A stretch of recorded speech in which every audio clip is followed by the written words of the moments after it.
Well, good morning. I'm proud to be able to be here today unveiling Florida's Freedom First budget, our budget for the next fiscal year. And I'm even more proud to say that Florida is clicking on all cylinders when it comes to economy and budget. Our budget for next year clocks in at $99.7 billion, but it also provides record funding for key priorities like education, our environmental resources, as well as support for law enforcement, all while maintaining a historic amount of reserves of more than $15 billion.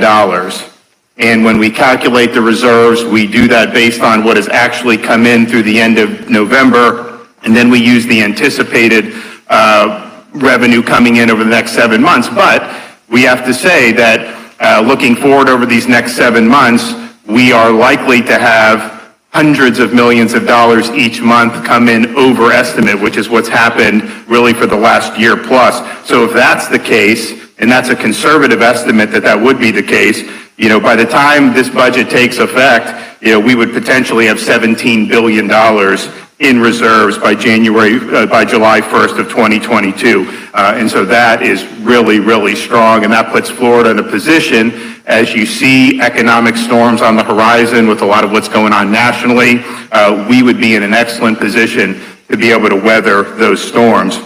We also understand, though, as we've seen inflation take off in various sectors of our economy, that Floridians need relief from that. And while we can't change the policies in Washington that are driving that, we can do our best to step up and provide relief for Florida families who need it. So our budget will include a recommendation for $1 billion in state gas tax relief, which will help be a cushion and a buffer against the rising gas prices that we've seen over the last year. But we're also doing sales tax relief, holidays.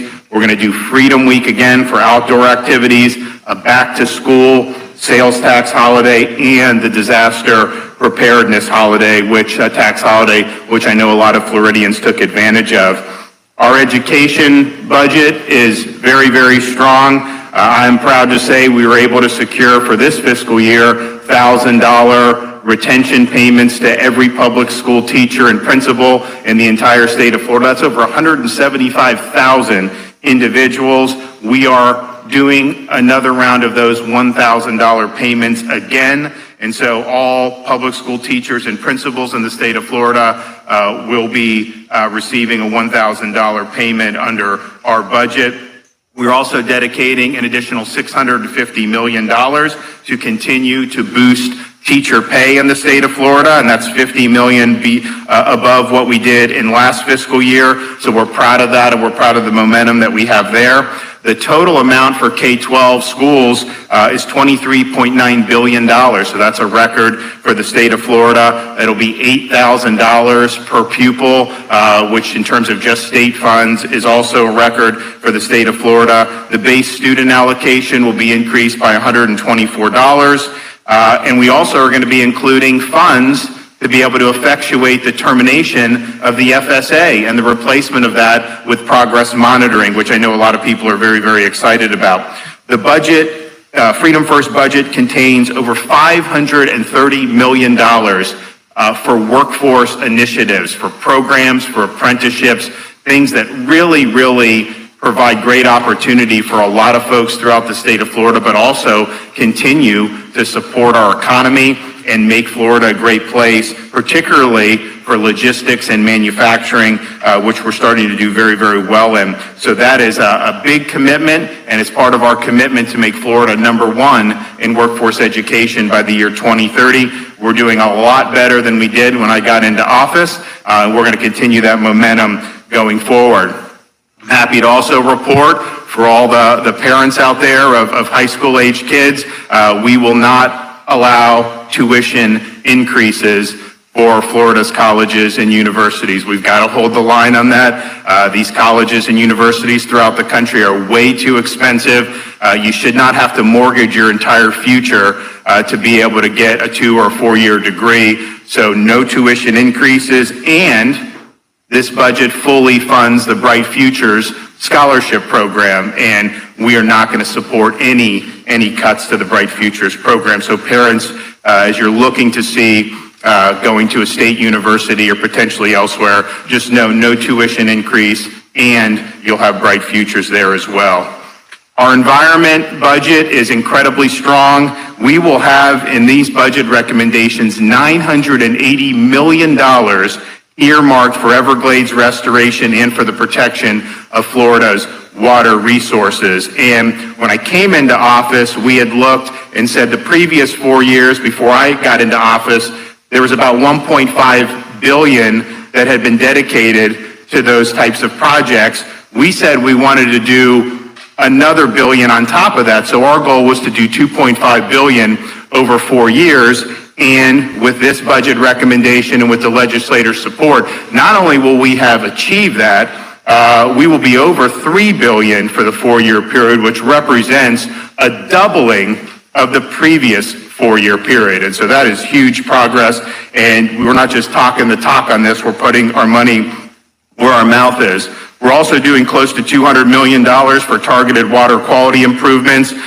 These are improvements recommended by and large by our Blue-Green Algae Task Force, and I think that they're really vital as we go forward and continue to protect Florida's natural resources. We have $35 million to combat blue-green algae and red tide, and that goes to things like innovative technologies. It goes to things like red tide research, both at FWC. We've also done a lot with Moat Marines, and there's a lot of great things on the horizon there. So we want to make sure that we're continuing our commitment there that we launched 3 years ago.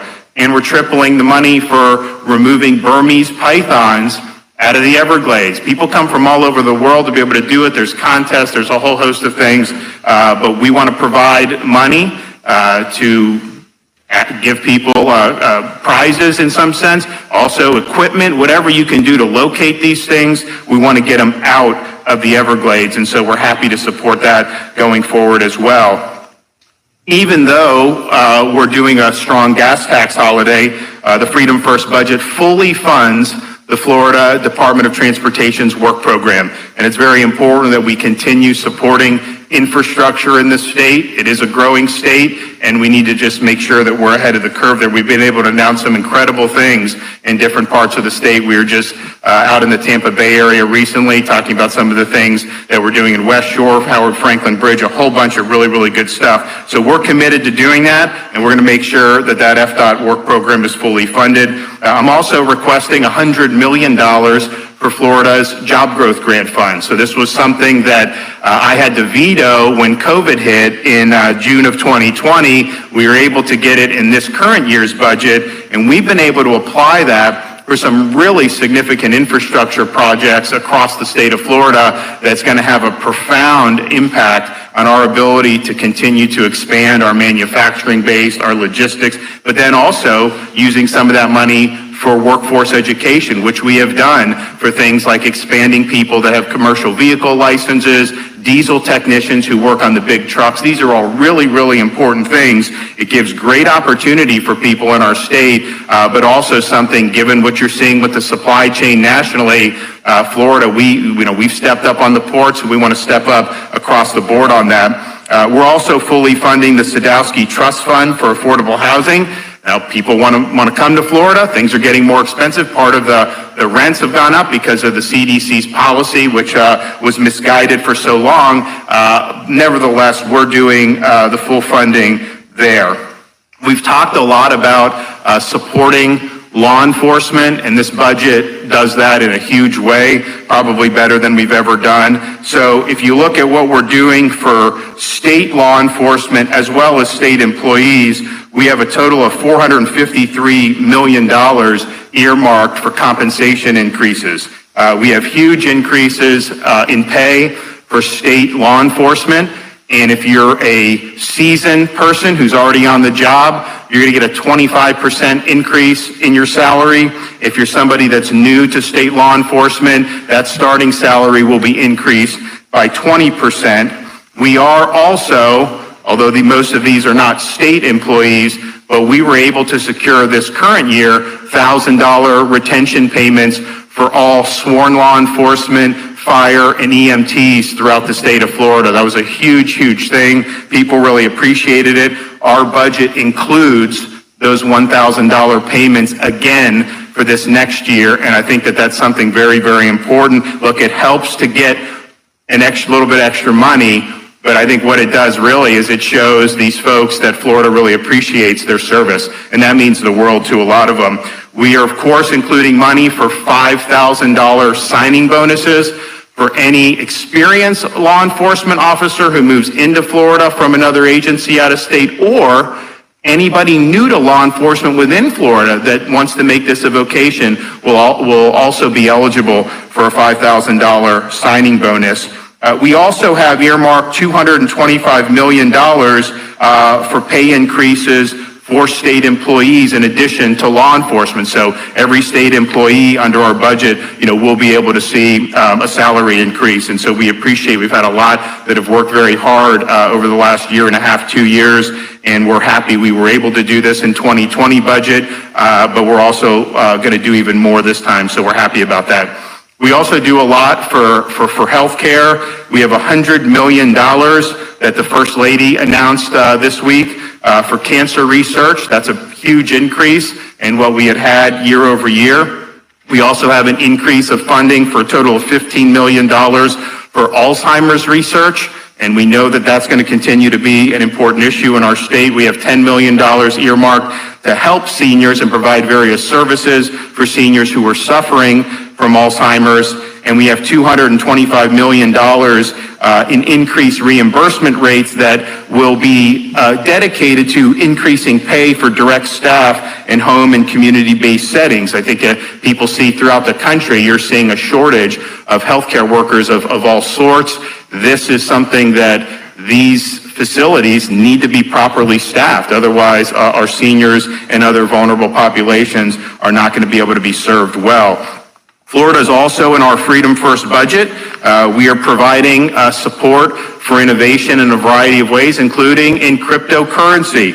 We are going to have a pilot program with the Department of Highway Safety Motor Vehicles to use blockchain technology to create a pilot program where the titles are done in blockchain. We're going to do something similar with ACA, where they will be able to use blockchain for some of their Medicaid payments. And we're going to have a program to allow Florida businesses to pay state fees in cryptocurrency. And I think you've seen in South Florida, it's been a huge thing. A lot of people have flocked to South Florida over this issue. And so our view at the state government is this is something that we welcome, and we want to make sure that the state government is crypto friendly. So when you look at what we've been able to do to see really historic support for education, both K-12 and higher ed, to see what we're doing to continue to modernize and improve our infrastructure, what we're doing for water resources, the support that we're providing for the men and women of law enforcement. This is a huge, huge budget. This is a huge deal. This is something that's going to have very positive effects, but we're doing that while remaining the lowest per capita tax burden in the country, while providing huge gas tax relief for people, and by having those really, really plush budget reserves, which puts us in an incredible position. And the budget reserves, which are over $15 billion as of the current estimates, will likely be significantly higher there by the time we get to the end of this fiscal year. That is just state money. I mean, that's not including any of the federal money. Our budget, we left over $500 million in the SRF money. We didn't provide any recommendation for that. That's the legislature's baby, and they can spend that how they want to. So this is a really strong picture of a state that's performing very, very well, and a state that's continued to defy expectations in terms of the economic vitality. I think we've done a lot to be able to help people navigate some of the inflation that we're seeing throughout the economy.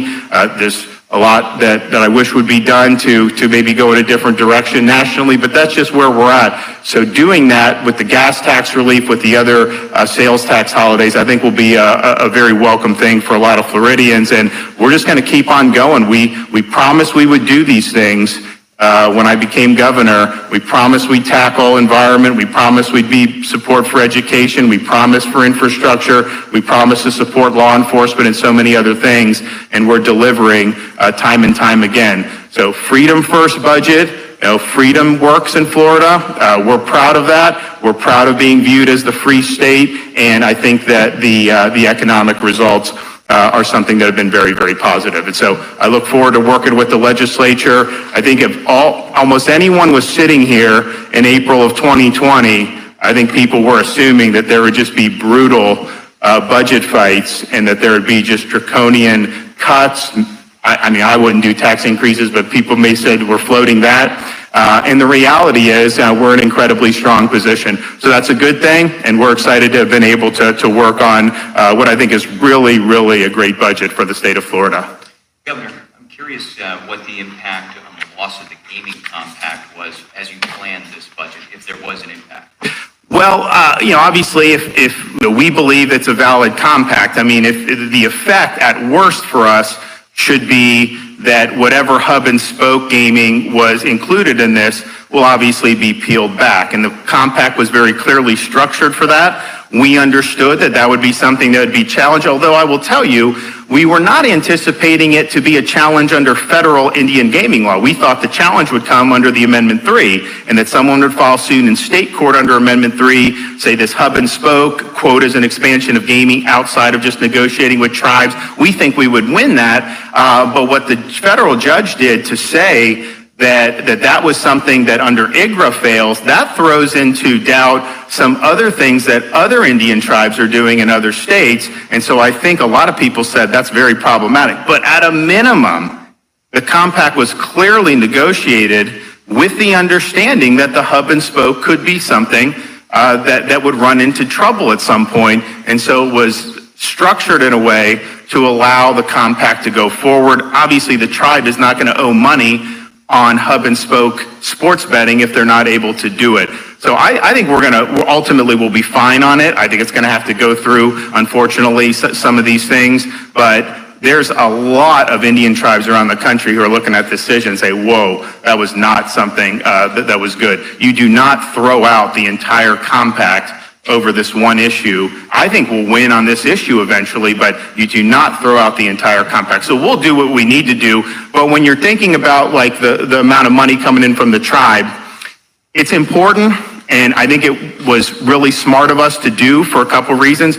They have the most profitable casino in the United States, actually one of the most profitable in the world in Tampa. They do very well in Hollywood, and they weren't paying anything to the state. Obviously, we can't tax them. So we did the deal to really, I think, help the state out. But with the sports betting, I recognize this was not in my hands. You can run a referendum and pass it at any time. And if some company passes a sports betting referendum, the tribe gets it anyways. So they were going to get it one way or another, and so I felt that it made sense to do this, and I think we're going to end up being in good shape on it. But this was not something that I think we thought would go the way it did. We were disappointed in the Department of Justice's presentation in front of the judge. It was not something that they seemed to put their best foot forward on. But make no mistake, this has implications far beyond the Seminole Compact with the state of Florida. This could impact operations across the country, and that's why I think you will see people come across the country saying that this needs to be that this decision needs to be reversed in some respect, and I think that will happen. How many cities from the American Rescue Plan are pushing what they're calling a budget for everyday Floridians? The implication is that your budget doesn't do that. How would you respond?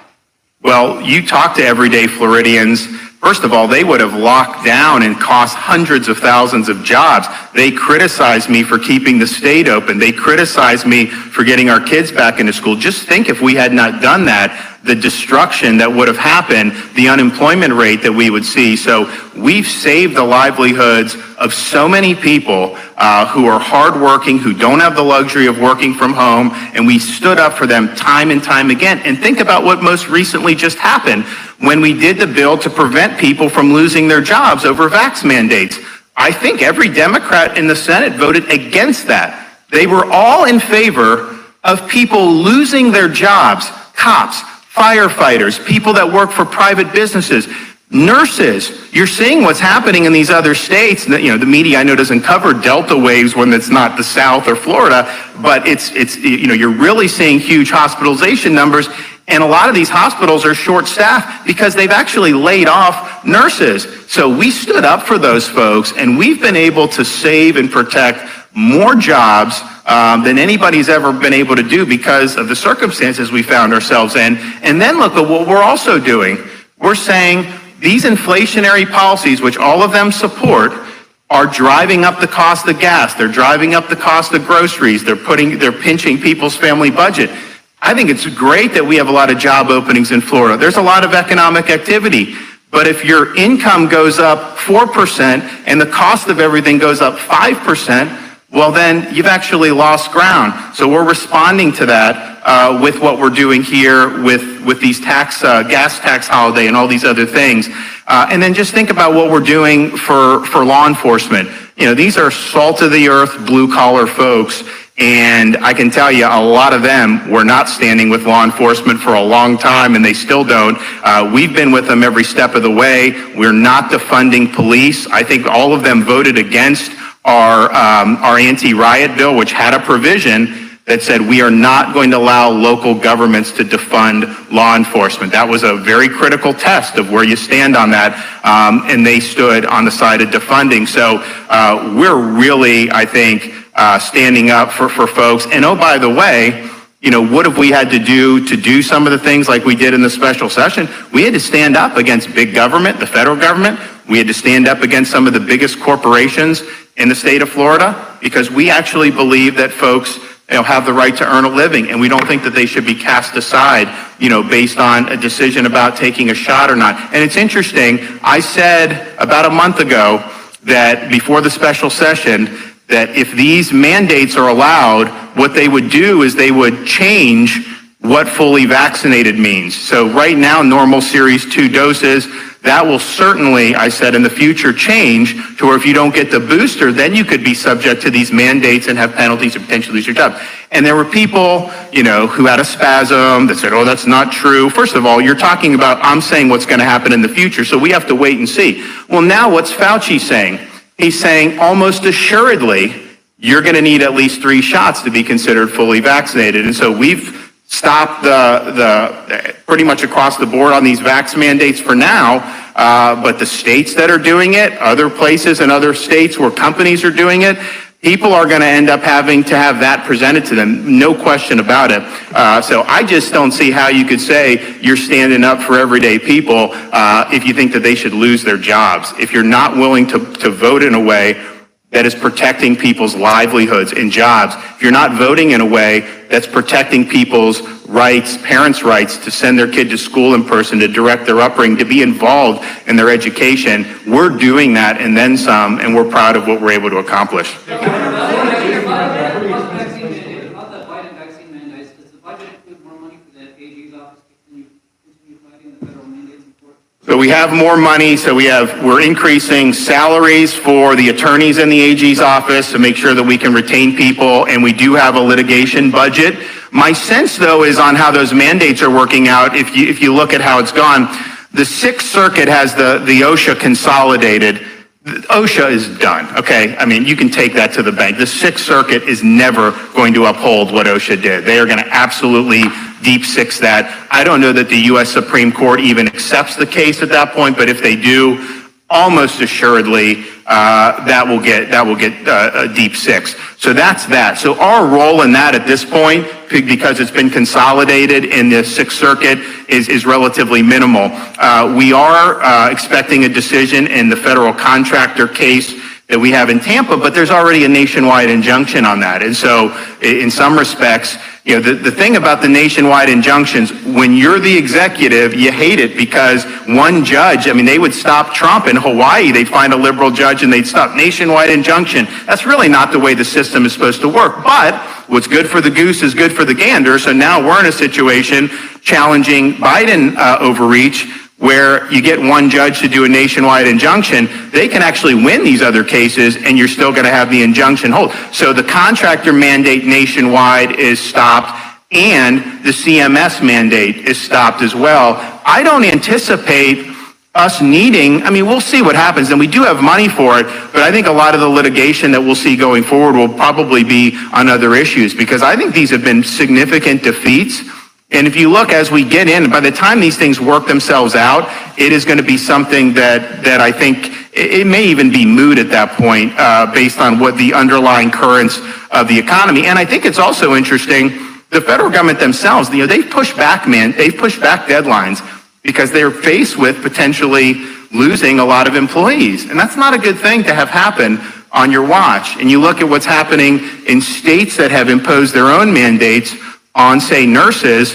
Now they're having to call in the National Guard just to be able to staff the hospitals. So I think this stuff's going to work itself out to where people understand that, these heavy-handed mandates, from a freedom perspective, all that, obviously very significant, but just functionally, they're not working, because if you lose just a small number of employees in trucking, nursing, all these key industries, you just can't make a lot of this stuff work. How much and how are you using the federal relief funds that are left over? So we have over 500, over $500 million. We just said the legislature, you can do what you want to do. We are doing the first responder payments out of the relief funds, and we're putting a lot of federal relief funds into various infrastructure projects. So I think we had, what do we have, about $3 billion, $3.5?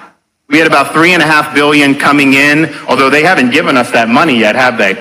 When they did this, they said, first of all, they said if you have low unemployment, you get less money. High unemployment, you get more money beyond just your population. So we got a lot less, for example, per capita than New York and California. But then not only they say that, but they said if your unemployment's low, we're only going to give you half of it this year, and you get the other half next spring, whereas at the high unemployment, they got 100% of it right off the bat. So so we're going to end up having, I think it's about $3.4 billion.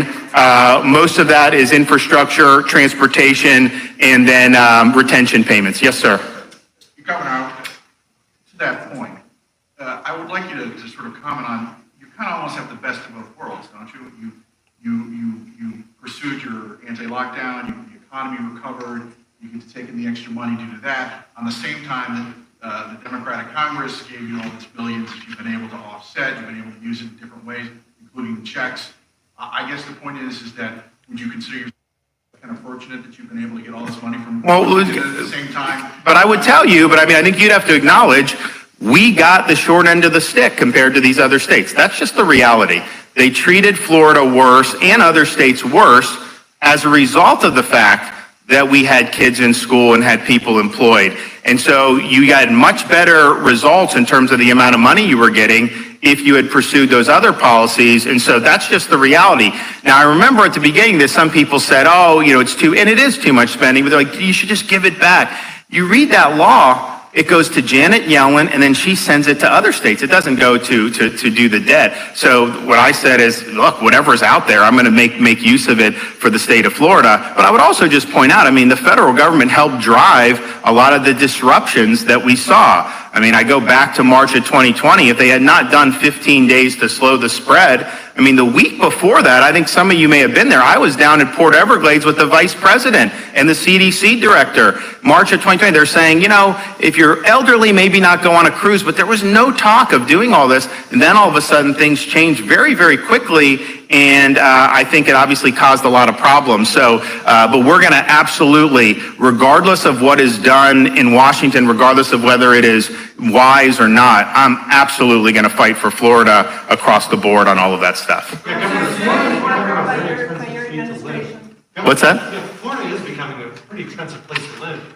When you look at housing costs, rents, property insurance, auto insurance, of course, inflation is a part of that too, but these things have been going on for years. How does your budget address that? Well, on the auto insurance, the bill that they were going to pass, you look at that Pinnacle study, it was going to have a huge spike in auto insurance. It was going to cause a lot of people to potentially drop auto insurance. And so that is something that I didn't think was good, particularly for a lot of blue collar folks. You also look at what we did to address some of the excesses in the property insurance market. The market was totally tanked 15 years ago was a disaster. You had everyone going into Citizens. You started to see it recover, probably starting at about 2011, 2012, more private companies were coming in. Then you had Irma, which hit almost the entire state other than the Panhandle, and you had these claims going for years and years. Some folks have left the market. We did reforms to try to address it, to say, people pay premiums. If there's damage, pay the damage, pay what's owed under the policy and move on. But most of this money is tied up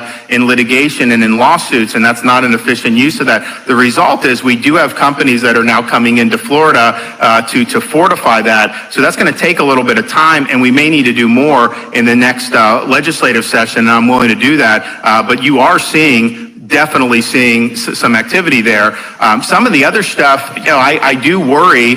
You look at some of the stuff that's happening in like a Miami, where people like in tech go to San Francisco, whatever. It really does drive up the cost of living in some of these areas. And my view is it's a free state. There's a lot of opportunity here. We're proud of that. But I also want to retain the character of a lot of our really unique communities. And so I hope that's the way this unfolds, rather than have, kind of people out taking over areas, driving up the cost of everything. That's not, I think, in the best interest of a lot of the working class folks that we have that really make our state run. What do you think? Resiliency, you outlined a 3-year plan for about $1 billion in new resiliency funds.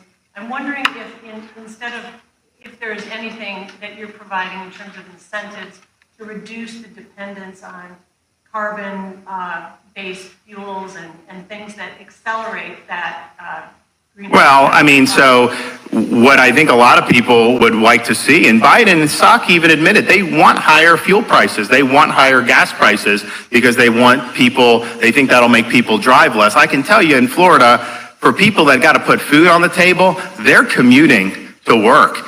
And when the cost of gas goes from $2.20 to $3.40, they're eating that. And so I'd like to have that be more affordable, not less affordable. I'd also say, if you look at some of the capital projects that have been done in the state of Florida with some of our utilities, massive solar expansion that we've seen in this state. At the same time, you absolutely have to have fossil fuels as a part of that. Well, you can't go like some of these other states where they'll have blackouts and they don't have dependable sources of power. I think we need to make sure we have that. I think it's great. We've done a lot with the Volkswagen funding. We've put a lot of infrastructure in place for things like electric vehicles. I think it's great. I think, honestly, these are pretty good vehicles too, if you look. But that's not going to happen overnight, and it's not affordable for a lot of people. So we're doing that, and I think in this budget we're going to end up having another $500 million for different projects, as well as the money that'll come in from the dock stamp. So you're looking at between what we did last year and then what we'll do this year, it'll be over $1 billion just in money that the state is dedicating. But of course, the way these projects work, you end up having to have a match of local governments or local communities or local interested parties. So the result is going to be well over $2 billion in terms of what we're going to be doing to help fortify some of the particularly very low-lying and vulnerable communities. And I think that I give Speaker Sprowls a lot of credit. I told him this is something that I think we should do, and he really led the way to be able to do it. And so we have a bunch of seed money in there last year, this year, but then there is a recurring source of money going forward that you're going to have $100 million plus every year that will go to do this. So we were able to announce some of the stuff that we're earmarking for the current year, for the current budget coming up. We're also going to be able to announce way more projects for some of the money that's already in there. So that'll happen probably within, when do we do, maybe in the next 2 weeks or so. I think we'll probably be ready for that. So that's a good thing. And that's, the way these things are done. I think the legislature was smart. They said, okay, here's the criteria, here are the risk factors. If you submit projects that address those, you score higher and you get it. And so we've been able to, the DEP's been able to go through a lot of that. We have a huge tranche that's in the hopper, and I think it's going to make a big difference for people throughout the state of Florida. So stay tuned on that. We're going to have a great announcement tomorrow. I think we're going to be, I don't know where we're going to be, but I think I know it's going to be a good policy announcement, so we're going to do that. And then we also are going to have a couple other big announcements next week leading into the Christmas holiday. So stay tuned for that, and thank you guys.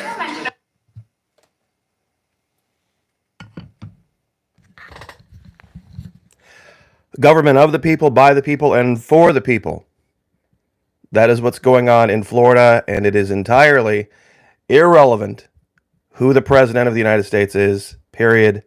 And that is the opinion of virtually everyone in the state of Florida. Oh, pardon me, the new free republic of Florida. Everybody keeps trying to bring up this nonsense story about 2024 presidential run. The governor has shot that down multiple times. The governor's people have shot that down multiple times. He's running for re-election next year for the governor of Florida for his second term, and that's that. Things are fantastic in the state of Florida. Pardon me, the new free republic of Florida. Freedonia. Whatever you want to call it. One thing is apparently very clear. We are wildly different than the rest of the country. About a year ago, when we started doing these lives, the governor had made a prediction based on certain facts of the amount of money coming in versus what was in the budget, that we were going to have about $10 billion in reserve going into this year. That number is now been revised upwards to near 15 billion, possibly 17 billion in reserve, meaning money that we don't have earmarked for anything. We are taking the money being sent from the federal government, and that's basically a refund of tax dollars paid by Floridians, and we're doing a second round of $1,000 cash payments to all teachers, to all law enforcement. We're giving sign-on bonuses of up to $5,000. We're giving raises for law enforcement to 20 to 25% across the board. This makes a difference. And nobody answered my questions. I asked 3 questions in the chat. Why are there no smash and grabs in Florida? Why are there no BLM riots in Florida? Why are there no statues being torn down in Florida? Why? Why are there no tent cities in Florida? All this crap you see going on in the major states all across the union, why is it not occurring here? No state tax. Lifting the gas tax holiday, lifting the gas taxes to drop the price. Exactly. 10 right, 7 gets it. Consequences. We have transmuted the idea to the criminals that if you commit crimes in Florida, you will be held accountable immediately. Immediately. You will go to prison. Somebody said, what about money for the prisons? We have a great incentive program for staying out of prisons. The prisons in Florida suck. It's a wonderful deterrent. It is a wonderful, wonderful deterrent. The prisons in Florida are flippin' horrible. Flippin' horrible. Someplace you don't want to be. It's a wonderful incentive to get a job and stay on the straight and narrow, even if it means you don't make as much. Now, Florida has always had a certain population of homeless types. Florida, I suppose, opposed to anywhere else, would probably be a good place to be homeless. Even St. Augustine, Florida, which is in one of the wealthiest counties in Florida, has a kind of static population of homeless folks, and they choose to be that way. They're not that way because they have to be. You know, those were present prior to the whole 2020 sniffles. And now this whole Omicron thing is now proving that it's once again the sniffles. So, given that we have the largest, by far, elderly population, I think we can start to see why we have responsible governance in Florida. Average age is a big deal.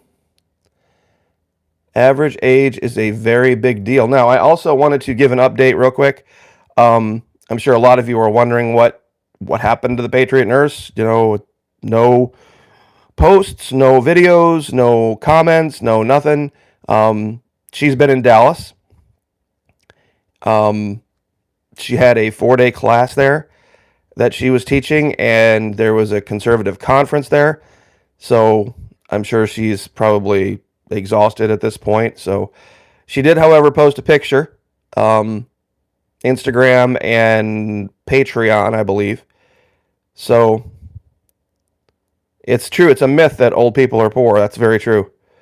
So she posted this just saying that she's real tired and thanks for all the support. And she will be back soon dealing with the whole garbage with YouTube and all this, the taking down of all of her videos and all this kind of stuff. So just wanted to talk about that and let you guys know what was going on. But this is, when you read throughout history, when nations break up, when cultures separate, this is how they do it. This is the beginnings of this.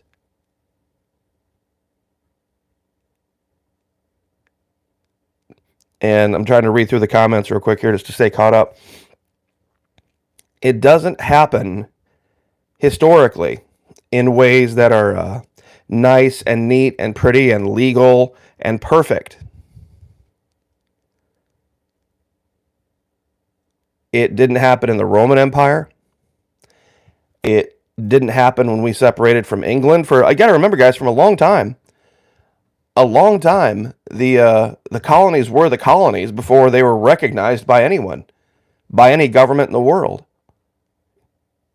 The British, technically, even after the revolt, didn't really recognize the government, the colonial government. In fact, they came back after, 1789, 1776 with the Revolution, 1789 we had a Constitution, and then we had the War of 1812. And then we had only 48 years after that, then we had a Civil War.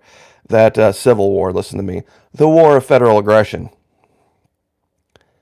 And then only 50 years after that, we had World War I.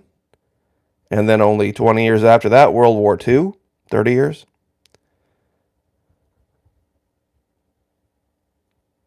So this is just another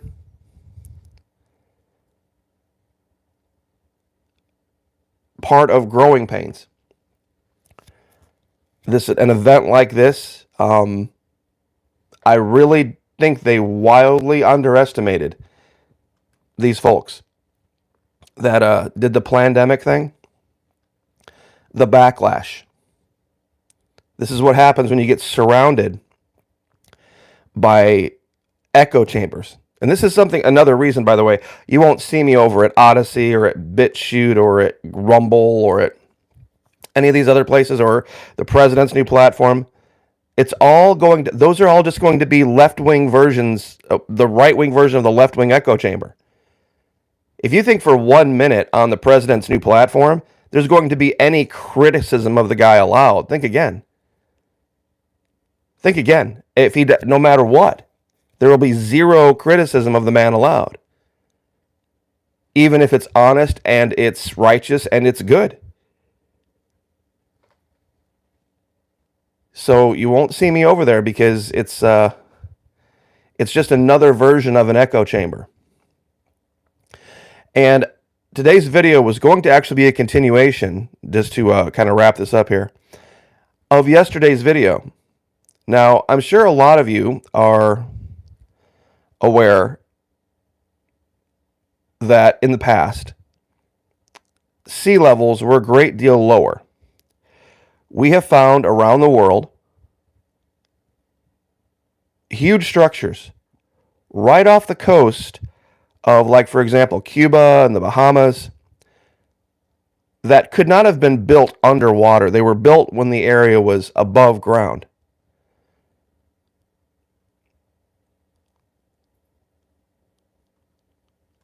Now think about that for 1 minute. If the sea levels were that much lower around Antarctica, if the sea levels were that much lower around Antarctica, that would mean more of Antarctica's land would have been exposed, would it not? Bimini, exactly, Denise. And if that were the case, that could have provided a land bridge.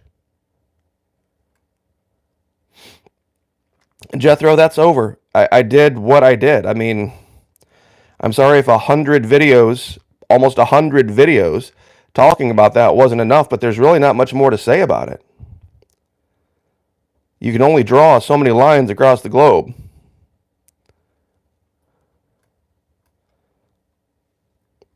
I mean, there's things going on. You see, Koki, there are things going on with the climate, but how a conservative deals with this isn't to point fingers and destroy world economies and demagogue it. We find ways to adapt to it. And that's in the budget of Florida, but that's another topic. But I guess the bigger idea is that Antarctica would have been warmer. Why? Because more ground would have been exposed to the sun.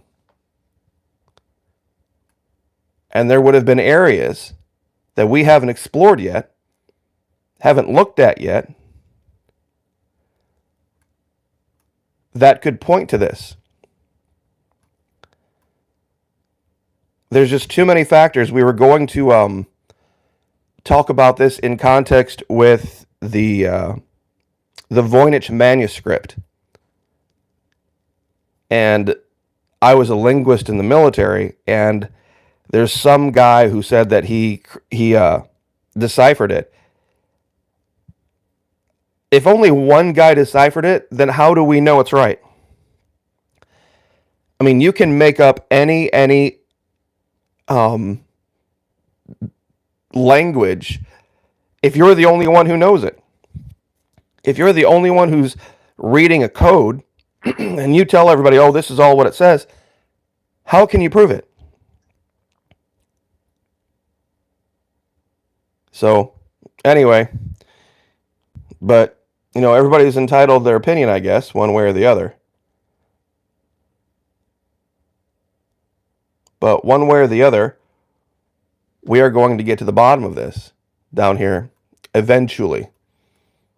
Whether it be a state doing it, whether it being an individual doing it, there are too many unanswered questions and too many unexplored areas. Don't worry about it, Sally.